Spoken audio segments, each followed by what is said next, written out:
I now give the floor to the distinguished representative of Slovakia to introduce an address by the head of state.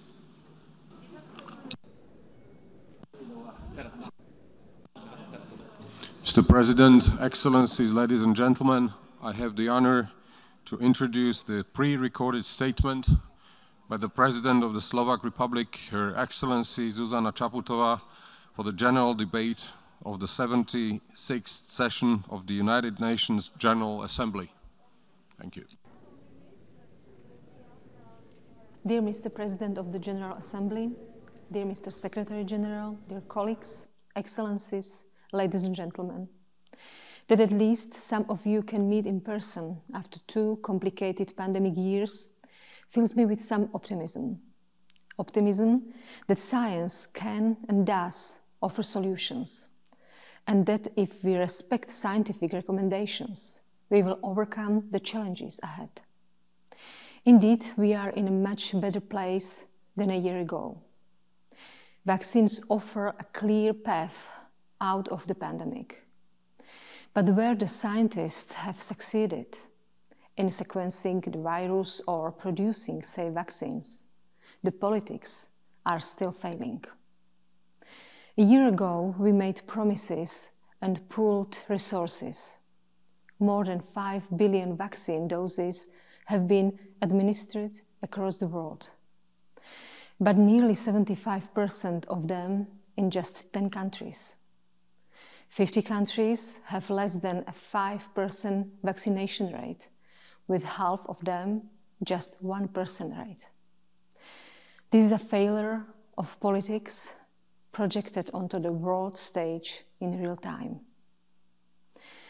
Vaccine egoism will only delay the pandemic's end and lend time to new, more lethal mutations. Solidarity should be our binding principle, not an option. Vaccine must be accessible to all, and Slovakia will continue supporting the COVAX effort. Even as we get close to defending COVID-19, let us not rush into business as usual, just because we can. Our memory of how things were must be complemented by our reflection on whether they were right. Secretary General Guterres rightly said that we have our common agenda. Slovakia fully subscribes to the priorities laid out in this report. Simply put, our common task is saving our planet.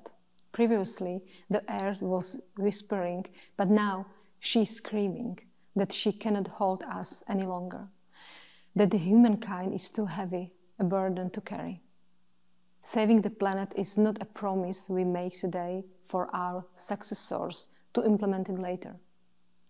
We have hesitated for so long that we have run out of generations of political leaders who can talk the talk but do nothing. This task is upon us today. Saving our planet means accelerating our response to the climate crisis. The findings of the recent IPCC report might be shocking, yet they are just stating facts. In less than 6 months, we were able to strike a deal on global fair taxation. We must equally strike a deal to prevent global carbon leakage.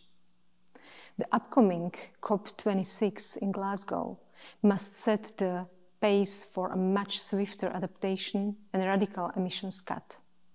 Slovakia will reduce our emissions by 55% by 2030 and become climate neutral by 2050, along with the rest of the European Union.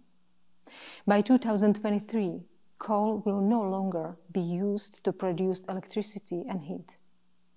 In the coming years, we will spend almost 6% of our GDP on economic recovery. 1/3 of that will go into our green transition. None of this will be easy. Per capita, Slovakia is the biggest car producer in the world. Clean mobility, locally developed and produced green batteries will decarbonize transport in Slovakia and elsewhere. We are ready to share our solutions and learn from the best. We must decouple economic growth from the degradation we have been causing to the planet, and support those most affected, those forced out their homes by floods or drought, or those losing jobs as we close down the most polluting factories. The Green Climate Fund must be properly funded and accessible. At the coming summit, we must all play our part to protect biodiversity. In Slovakia, half of the national park's territory will be free of human intervention by 2025.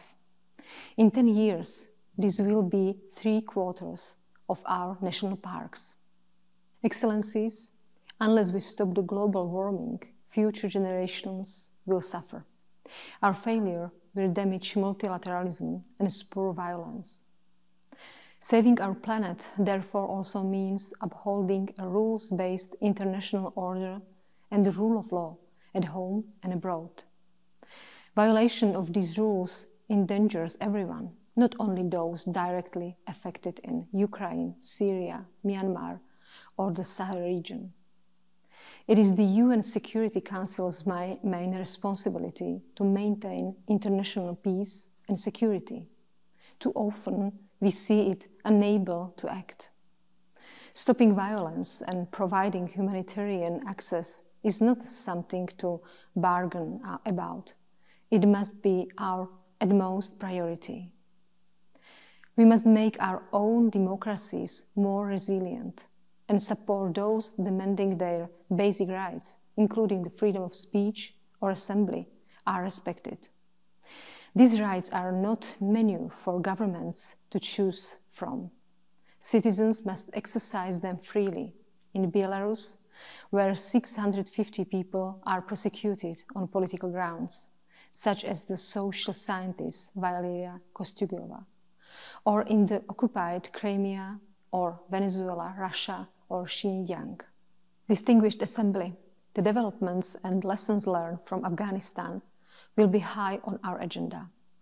Rightly so, this reflection is necessary. But we must also urgently provide humanitarian assistance to the people in Afghanistan, 40% of whom are facing acute food insecurity. Over the past 2 decades, girls and women in Afghanistan could exercise their legitimate rights. These mustn't be taken away. Together with the Prime Minister of Iceland, the Prime Minister of New Zealand, and other women political leaders, we launched a call to support Afghan girls and women. I invite you to join forces to ensure this turns into the concrete steps. My final point is about inclusiveness. We cannot save our planet if we leave out the vulnerable, the women, the girls, the minorities. The silent pandemic of gender-based violence can prove lethal to the health of our societies. Our long-term strategies, however brilliant, will become short-lived history if we don't involve young people. To conclude, let me recall the words Pope Francis addressed to our youth during his recent visit to Slovakia. Do not be dismayed or yield to those who tell you that nothing will ever change. We can change the world around us for better. Let's start now.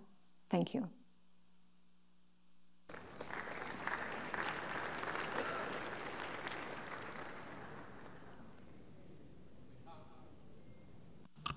On behalf of the General Assembly, I wish to thank the President of the Slovak Republic for the statement just made.